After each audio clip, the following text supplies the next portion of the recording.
Kapatid, meron po bang pagkakataon sa buhay mo na pakiramdam mo naliligaw ka ng landas? O baka until now, malayo o hiwalay ka pa rin sa presensya ng Panginoon. Baka minsan iniisip mo kung may pakialam pa ba sa iyo ang Diyos. And good news kapatid, sapagkat may sagot ang Panginoong Hesus dyan. Mabasa po natin ng isang parable o talinhaga ng Panginoong Hesus sa Book of Luke chapter 15 verse 3 to 7. Ito po ang talinhaga tungkol sa nawawalang tupa. Sa Luke chapter 15 po, may mga Pharisees at scribes po na nagrereklamo at kune-question ng Panginoong Hesus kung bakit kumakain siya, nakikisama o nakikisalo sa mga makasalanan. Kaya dito po nagpahayag ang Panginoong Hesus ng tatlong parable. Ano po? Tatlong parables. The lost sheep, the lost coin, and the prodigal son. Tatlong parable na may isang mensahe. At ano po yun? Na hinahanap ng Diyos ang nawawala o naliligaw. At nagagalak po siya kapag ito'y kaniyang natagpuan. Ano pa po ang mga itinuturo sa atin ng mga parables na ito? Una, that God seeks the lost. Ano po? Hinahanap ng Diyos ang mga nawawala. Kaya nga po sa parable, sabi po doon, iniwan ng pastol ang 99 na tupa para hanapin ang isa. Ganun po kahalaga sa Diyos ang bawat isa sa kanyang mga tupa. At ito po ang malinaw na ginawa ng ating Panginoong Hesus na mababasa po natin sa Luke chapter 19 verse 10. The Son of Man came to seek and to save the lost. At sino po yun? Sino po yung mga nawawalang tupa? Kayong lahat po yun mga kapatid. Kaya malinaw po, hindi po tayo ang unang naghahanap sa Diyos, kundi siya po ang una at patuloy na tumatawag at kumikilos upang makabalik po tayo, upang makabalik ang bawat isa sa atin sa kanyang presensya. Pangalawa, every soul is valuable to God. Wala pong pinipili ang Diyos. Lahat po tayo ay mahalaga sa Kanya. Sabi nga po sa Ezekiel chapter 34 verse 11, hahanapin ko ang aking mga tupa. Kapatid, sa mata ng Diyos, hindi lang po niya tayo basta nilikha, sapagkat ikaw, ako, tayong lahat po ay minamahal niya at hindi niya po nais ang kahit na isa na may mapahamak. Ano po? Pangatlo, God persists until He find.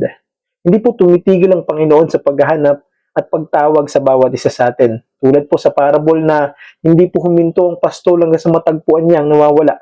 Kapatid, hindi sumusuko ang Diyos. Maging hanggang sa ngayon, patuloy at nagpapatuloy pa din po ang Diyos sa pagkilos sapagkat napakadami pa pong naliligaw. Sabi nga po sa Isaiah chapter 53 verse 6, tayong lahat ay parang tupang naliligaw. Ngunit kahit ganon, kahit gaano kalayo tayo kapatid sa ating Diyos, abot pa rin po tayo ng grasya ng Panginoon.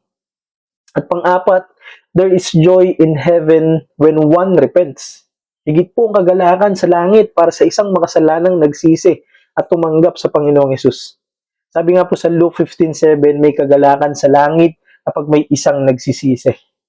Isipin niyo po mga kapatid, ang isang pastol ay iniwan ng 99 para lang hanapin ang isang nawawala. Kung sa mundo po natin ngayon, hindi po ito gagawin sapagkat hindi po praktikal na iwan ang karamihan para sa isa lang. Pero sa Diyos po, ikaw, ako, bawat isa po sa atin sa sanlibutan ito ay worth it hanapin para sa Diyos. Ganun po kawagas at walang kapantay ang pag-ibig ng Panginoong Jesucristo para sa bawat isa sa atin. Ngunit kapatid, ang talinhaga pong ito ay hindi po nagsasabing mas mahalaga ang isa kaysa sa karamihan, kaysa dun sa 99. Kundi pinapakita po nito ang awa, pag-ibig at puso ng Diyos para sa makasalanan na nasa kapahamakan. Kaya ito po ang hamon sa bawat isa sa atin mga kapatid. Kung pakiramdam mo, naliligaw ka, hindi pa po huli kapatid. Nandyan ka pa, may buhay at hininga. Ibig sabihin, patuloy pa po ang pagkilos ng Diyos sa buhay mo. At hindi po aksidente na napapanood mo ang video na ito. Hindi po aksidente na naririnig mo ang mga mensaheng ito. Kapatid, hinahanap ka ng Panginoong Hesus. Mahal ka niya. At handa ka niyang dalhin pabalik sa kanyang presensya. Sabi niya nga po sa John chapter 10 verse 11, I am the good shepherd. The good shepherd lays down his life for the sheep. At ginawa niya po yun dun sa krus. Para sa iyo, para sa akin, para sa ating lahat. Again kapatid, hinahanap ka ng Panginoong Hesus. At isang kagalakan sa kalangitan na ikaw ay matagpuan at makabalik sa kanyang presensya. Amen?